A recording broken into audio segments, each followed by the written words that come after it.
선 약 10분 전에 추석날이 됐는데 저는 월요일이 추석인지 화요일이 추석인지 정확히 몰랐어요. 오늘이 추석날인데 지금 오늘 좀 제가 뇌과학하고 자녀교육 관련해서, 그리고 이제 엄마가 어떻게 이제 자식을 가진 엄마로서 어떻게 초신을 해야 될 것인가에 대해서 쭉 강의를 해왔는데, 지난 10년간 연구된 결과를 이제 북 언더스탠딩에서, 여기 보면 이제 북 언더스탠딩에서 제목은 아들 낳은 엄마가 남자처럼 변하는 이유라는 제목으로 이제 한 약사가 나와서 이제 후속 유전학하고 뭐 우리가 면역 체계라든가 RNA, DNA가 자식을 임신함으로써 어떻게 변하는가, 이런 것들에 대해서 굉장히 자세하게 얘기를 해주는데 중요한 점은 제가 지난 10년간 강의해왔던 내용과 일치한다라는 거죠. 제가 지난 10년간 후속유전학 강의를 하면서 엄마의 실시간 태도가 자식들에게 영향을 준다, 그걸 이제 동기가몽으로 설명을 했는데, 그거는 DNA를 서로 공유하기 때문이고, 특히 자기 자식의 뉴런 세포가 엄마의 머릿속으로 들어가서 자리를 잡게 된다. 그래서 생물학적으로 이건 쌍둥이라고 볼 수밖에 없다, 엄마와 자식의 관계는. 이런 주장들을 했단 말이죠. 이제 그런 이야기들이 여기 잠깐씩 나옵니다. 물론 제가 주장하는 거는 거의 뭐 최소 100년 정도 앞선 그런 어떤 추측을 얘기하거든요. 그 가설, 제 강의의 가설 자체가, 미래학 강의도 마찬가지고, 제가 양자 컴퓨터하고 인공지능 강의를 할 때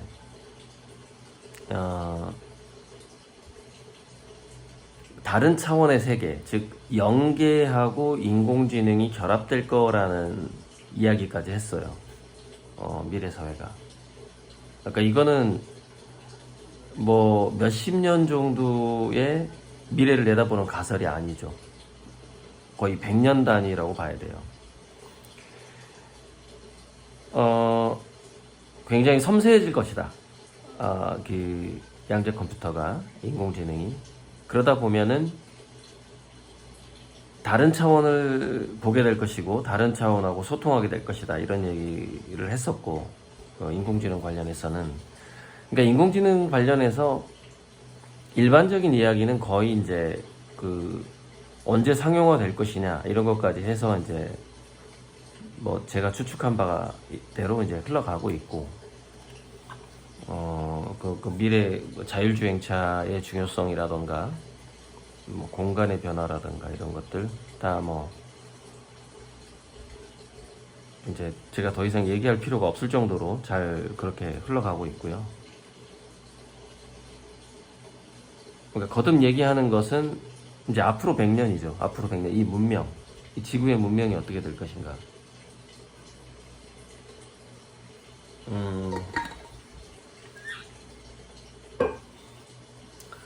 그리고 지금 뭐 마이크로 RNA 백신 문제라든지, 그거는 지금 자꾸 이 백신 문제는 얘기하면 안 돼요. 잘못하면 잘릴 수가 있기 때문에 넘어가고,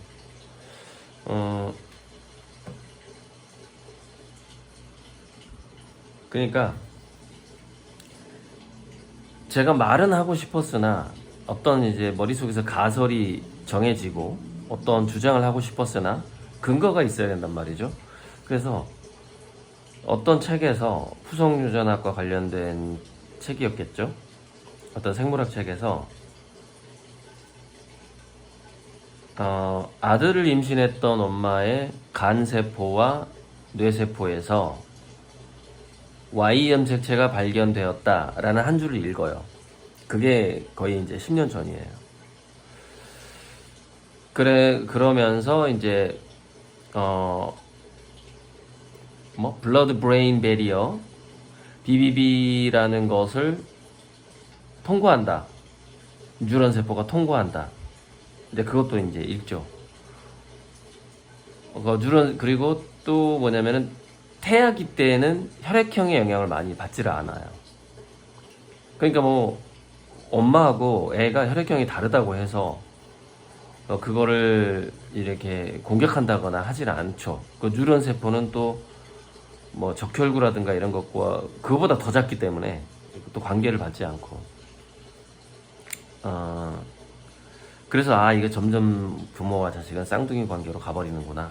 DNA가 이렇게 서로 교류를 해버리기 때문에. 그래서 엄마 몸 속에 있는 그 모든 물질 또는 흐르는 물질, 혈액 중에서 5%가 태아일 거라는 거예요. 5%가. 마치 우리 한국인의 DNA 중에 5%가 유럽인의 DNA라는 거예요. 백인의 피가 섞였다 이거예요. 뭐 그런 것처럼 태아의 피가 내 자녀의 어떤 성분들이 엄마의 몸속에 계속해서 들어가게 되는데, 그뿐만 아니고 첫째, 둘째, 셋째, 넷째 이렇게 5남매가 있다. 그러면은 첫째 DNA, 둘째 DNA, 그러니까 첫째 DNA가 둘째한테 넘어가고 첫째, 둘째의 DNA 내지는 여러 가지 성분들이 셋째한테 넘어가고 첫째, 둘째, 셋째의 DNA와 성분들이 넷째한테 넘어가고 이런 현상이 일어나요. 엄마를 통해서, 엄마라는 그 허브를 통해서. 그러다 보니 장점은 뭐냐, 막내로 내려갈수록 면역체계가 좋아져요. 면역체계. 또 하나, 다양성이 생기겠죠. DNA 다양성. 그래서 그 기질적으로는 그 다양성이 창의성으로 연결될 수도 있어요. 그래서 과거에 교육학자들은 이 태어난 순서, 장남이냐, 뭐 중간이냐, 막내냐 순서의 영향이 굉장히 강하다 이렇게 주장하는 책들이 많았는데, 그거는 태어난 순서일 수도 있지만 DNA의 다양성일 수도 있는 거죠. 그래서 아무래도 막내 쪽으로 갈수록 얘가 좀 변종일 확률이 높다 이렇게 되는 거죠. 이게 많이 섞이게 되다 보니까 어쩌면 변종이라기보다는 이렇게 볼 수도 있어요. 할아버지 할머니의 DNA가 더 섞여서 나올 수 있다. 막내로 갈수록. 평균적으로 이렇게 5남매다 그러면 첫째, 둘째, 셋째, 넷째의 그 영향을 막내가 받기 때문에, 그러면 이 첫째, 둘째, 셋째, 넷째는 엄마 아빠의 DNA가 무작위적으로 섞였을 때 어떤 애는 엄마를 닮고 어떤 애는 아빠를 더 닮고 하지만 또 어떤 애는 할아버지 닮고 어떤 애는 할머니 닮고 이런단 말이에요. 또 어떤 애는 외가 쪽 닮고 뭐 친가 쪽 닮고 이래요. 근데 그 모든 닮은 것들을 막내는 다 가지고 태어나는 거죠. 섞여버리는 거죠. 특히 우리는 이 DNA가 우리가 이제 그 혈액을 수혈받을 때 성격이 바뀐다고 하거든. 타인의 혈액을 수혈받을 때. 그래서 우리가 성격이라든가 이런 것들이 완전히 세포 핵 속에 있는 DNA의 영향만 받는 것이냐, 그게 아니라는 것이죠. 그러니까 엄마 세포에 있는 미토콘드리아라든가 그 난자 속에 있는 여러 가지 핵을 제외한 세포질이 있을 거 아닙니까? 이거 영향을 받을 수가 있다라는 것이죠. 그러니까 아무래도 과거에 우리 속설대로 뭐 씨보다는 밭이 좋아야 된다라는 그런 속설이 있는데 맞는 거죠. 더 많이 영향을 받는 거죠. 그 모계로부터.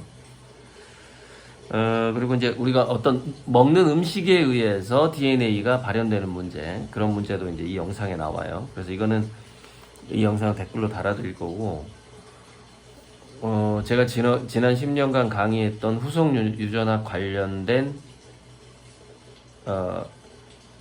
원리를 바탕으로 제가 제 나름대로 가설을 내세워서 강의를 해왔는데, 중요한 거는 제 강의가 거의 맞았다, 거의 100% 맞았다라고 보시면 돼요. 그게 10년 후에 2024년에 한 책이 나오면서 증명이 된 거죠. 그래서 한번 들어보시면 제가 예전에 했던 강의 내용이 아마 새록새록 생각이 날 겁니다. 그리고 제가 또 흥미로운 제 예전 강의를 찾아냈는데, 이 미술투자 아트노믹스 갤러리 K의 리스크라는 강의가 있었어요. 미술투자 아트노믹스 갤러리 K의 리스크. 이게 4년 반 전에 찍었더라고요. 그러니까 2020년 1월에 찍었어요. 4년 반 전에. 그러니까 4년 몇 개월, 한 8, 9개월 전에, 9월짜리죠. 4년 8개월 전에 찍었는데, 거의 5년 전에 찍은 거죠. 여기 정확히 제가 뭐라고 하냐면, 갤러리 K는 좋은 작가를 섭외할 수가 없기 때문에, 지금 연수익률 8%를 주겠다고 얘기하지만 그걸 줄 수 없을 것이다, 이렇게 얘기하고 있어요. 왜 홍라이가 상투에 오른 세계적으로 검증받은 그림만 사느냐, 가격이 떨어지지 않기 때문이다, 뭐 이런 얘기도 하고, 그러면서 갤러리 K는 8%를 주지 못하겠지만 나는 매년 100%를 줄 수 있을 것이다, 이렇게 얘기합니다. 이 영상 4년 반 전에, 4년 8개월 전에. 그러니까 앞에서 대화하던 미국 유학했던 모 교수가 어떤 여자 교수일 거예요. 아니, 그 작가 지금 바로 지금 유럽이나 미국 진출하지 왜 안 해? 막 이런 얘기를 해요. 그래서 아니야, 나는 더 다듬어야 돼. 그림을 더 다듬고 내가 정비할 시간이 필요하다. 그래서 아미고님들한테 내가 늘 나에게 시간을 달라, 더 좋은 작품을 만들어낼 수 있는 시간을 달라, 이렇게 얘기를 하죠. 이런 게 있어요. 정말 더 임팩트 있는 더 좋은 작품을 가지고 시장에 나가야만 그 미술 작품의 상승 곡선이 달라져요, 이게 비율이. 그런데 이 상승 곡선이 이제 폭발력이라는 건데, 폭발력이 파급력이죠. 굉장히 중요한 부분이에요, 이게. 그 저번에 한번 언급을 했었는데, 폭발력이 강할수록 전 세계 컬렉터가 저를 인지하는 시간이 굉장히 짧아져요. 뿐만 아니라 가격 상승률이 굉장히 올라가기 때문에 대중적인 인기가 어마어마하게 폭발력이 생기게 돼요. 그러니까 잘 준비돼서 나가야지, 어설프게 준비돼서 나가면 이게 불이 꺼져버릴 수도 있어요. 그래서 되게 제가 항우, 초안지 항우 얘기하면서 출세의 시기가 너무 중요하다, 이 얘기를 하잖아요. 내가 6개월 먼저 나갈 거냐 6개월 뒤에 나갈 거냐, 이게 굉장히 중요하다니까요, 미술 시장은. 제가 그것을 활시위를 당기는데 그 사격 선수 김혜지 맞죠? 방아쇠를 당기는 시기를 조금 늦춰가지고 실격당했잖아요. 미술계는 그런 거 없으니까 염려하지 마시고, 미술계는 뭐 내가 그림을 좀 늦게 냈다고 실격당하고 이런 거 없으니까. 중요한 것은 호흡을 가다듬고 내 몸과 이 손과 내 눈과 이 총이 일치된 시점에서 방아쇠를 당겨야 된다, 이 말이에요. 그거는 우리가 그림을 미술시장에 선보일 때도 마찬가지예요. 거기서 굉장히 폭발력과 파급력이 생겨야만이 전 세계적인 저변 확대가 순식간에 일어나게 되는 거예요. 우리가 미술 교과서에도 나오고 굉장히 유명한 피카소라던가 그리고 요즘에 생존 작가 중에서 굉장히 미술 시장이 빨리 알려진, 전 세계로 알려진 데미안 허스트 같은 사람들이 그렇게 한 거예요. 미술 시장에 나갔을 때 폭발력이 있어야 돼요. 어설프게 준비해서 나가면 군불 때다 말아버려요. 핵무기가 되지 않는다는 거죠. 빵 터져야 돼요. 나가자마자. 제가 그걸 준비하고 있다고요. 그거를. 그래서 그 아들 낳은 엄마가 왜 남자처럼 변하는가라는 영상하고, 제가 4년 8개월 전에 갤러리 K의 리스크, 갤러리 K는 이렇기 때문에 리스크가 있다, 이렇게 얘기했던 이 영상 정말 꼭 한번, 다 보셨겠지만 다 보셨겠지만 혹시 안 보신 분들 꼭 이 두 영상을 한번 봐주시고, 그러면 제가 어떤 미래를 예측할 때 그 핵심, 왜 그런가에 대해서 그 키를 가지고, 가장 중요한 그 키라고 해야 되나?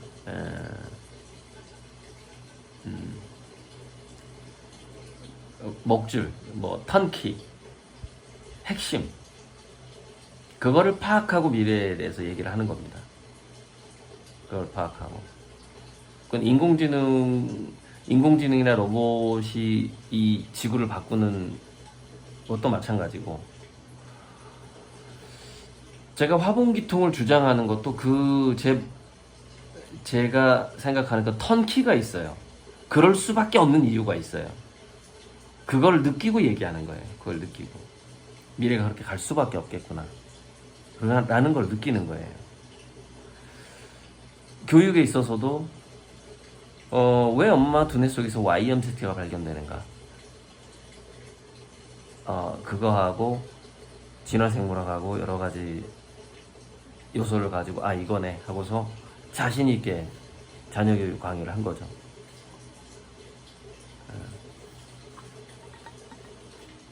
검증의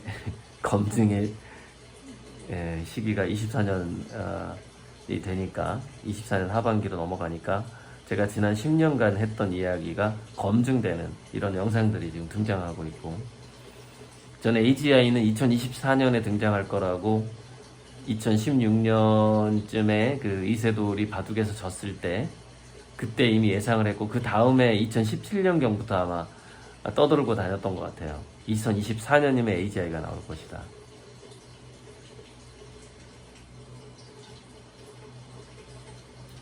로봇을 상용화는 제 예상보다 더 빨라질 것 같고요. 휴머노이드 로봇이요.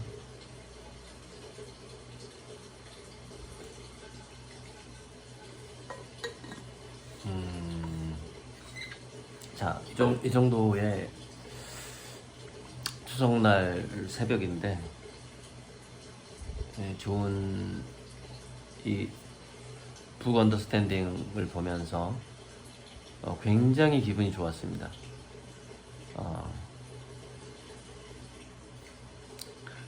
제가 생각했던 그 가설들이 하나씩 다 입증되고 있는 걸 보면서 너무너무 기분이 좋았고, 이렇게 보셔야 돼요. 그러니까 저를 신뢰하는 아미고님들은 분명히 그런 영향이 있었을 것 같은데, 미래학적인 저의 예측, 그 다음에 뇌과학적인 자녀교육에 있어서의 저의 강의와 예측, 그리고 자녀들이 두뇌가 굳어버리기 전에 우리가 다가오는 인공지능 로봇 시대를 대비해서 이 대량 실업과 멸치계 시대가 반드시 올 텐데, 그러면 굉장히 유연하게 적응하고 창의적이어야만 하는 상황일 뿐만이 아니라 되게 긍정적이어야 되거든요. 우리 인간들이. 긍정적일 때 창의적일 수 있는 상황이 온단 말이죠. 자, 지나치게 또 긍정적이어야 돼요. 무슨 얘기냐면, 지나치게 긍정적이어야 유의적이 될 수가 있어요. 놀 수가 있어요.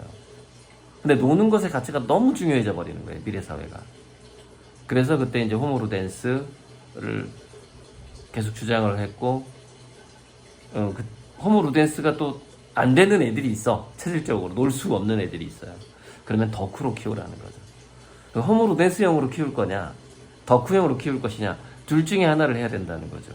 근데 이 덕후 중에는 공부 덕후가 있을 수 있어요. 그래서 그때 제가 얘기했잖아요. 놀이터에서 노는 것보다 영어 단어 외우는 걸 더 행복해 할 수 있는 애가 있다. 수학 문제 푸는 게 나는 이렇게 게임하는 것보다 더 재밌어. 당연히 있죠. 그런 덕후죠, 덕후. 진짜 그런 덕후면은 확실하게 밀어줘야 되죠, 그쪽으로. 그것 또한 또 호모로 댄스고, 그래서 락지자 얘기를 자주 했었고, 그렇게 가야만 AGI 시대를 견딜 수가 있다라는 거죠. 그렇게 가야만. 그리고 이제 어쩌면 이렇게 좀 갈팡질팡했을 수 있어요.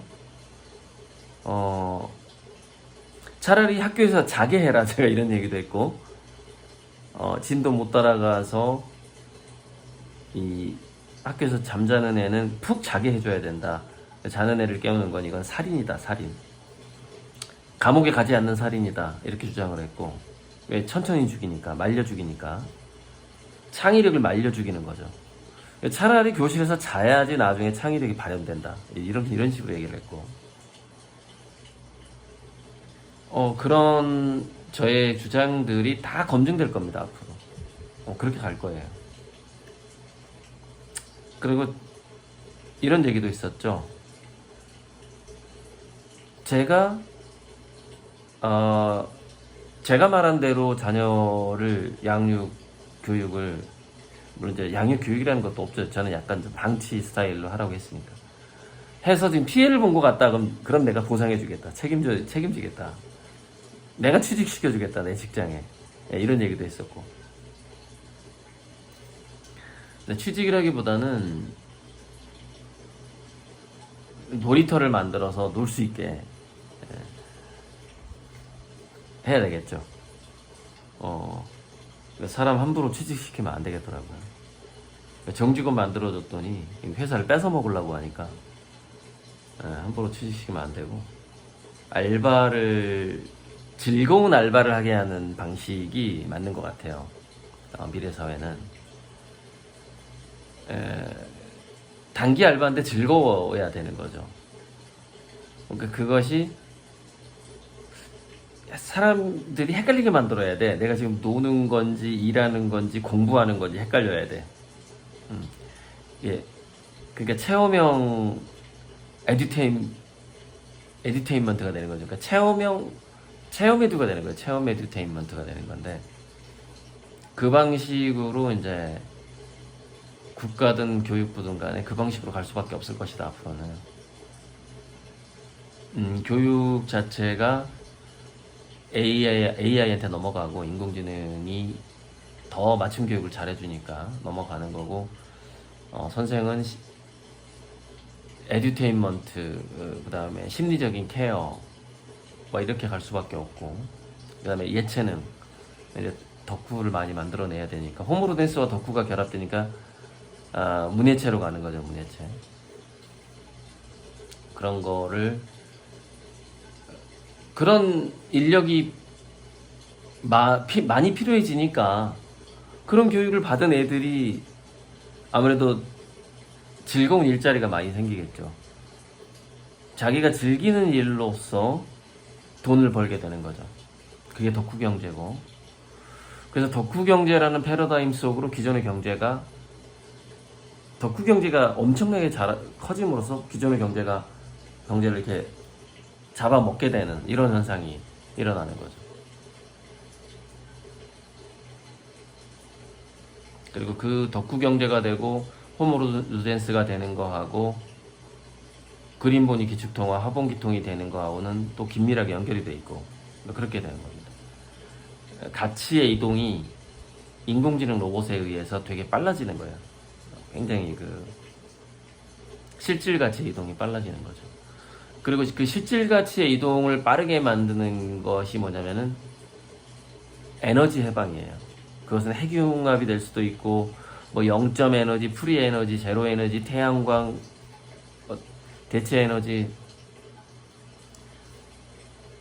어떤 에너지든 간에 에너지의 가격이 떨어졌을 때 에너지와 물질의 가격이 떨어진단 말이에요. 그랬을 때 상대적으로 가치가 올라가는 거는 유의적 가치, 미적 가치가 올라가게 된단 말이에요.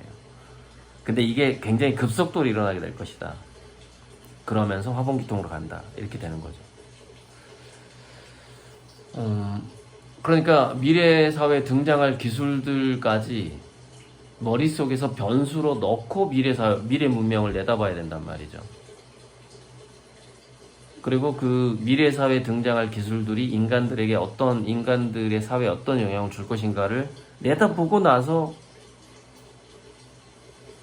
미래 문명을 진단해야 되기 때문에 그냥 화분기통 딱 얘기하면 이게 잘 안 들어가죠. 무슨 말인지 이해를 못 하겠죠. 그런데 굉장히 빨리 변해갈 것이다. 굉장히 빨리 변해간다.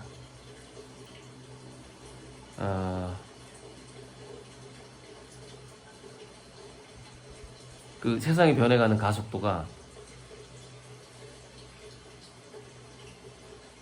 내년부터는 엄청 빨라질 겁니다.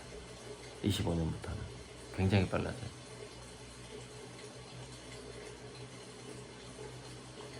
마치 지금 현재 기후변화처럼 갑자기 더워지고 갑자기 추워지고, 이 기후변화처럼 세상도 그렇게 빨리 약해지거나 빨리 험해지거나 빨리 좋아지거나 하는 양극화가 일어나는 거예요. 부분의 양극화가 일어나는 거죠.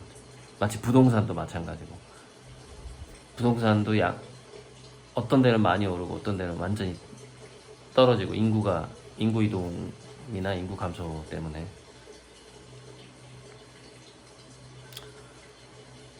미국 부동산이 20분의 1로 떨어졌던가 40분의 1, 상업용 부동산. 왜냐면 집에서 일을 해버리니까 공실률이 너무 많아져서 파산해버리고 뭐 이러잖아요.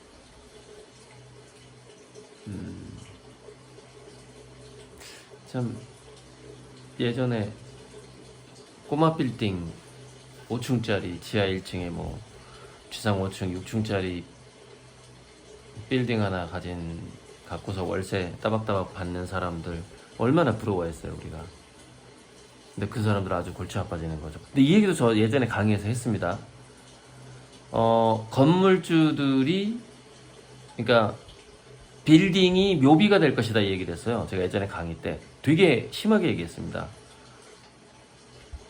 빌딩의 모양이 그렇게 생겼잖아요. 이렇게 이런 식으로 빌딩의 모양이 이렇게 생겼잖아요.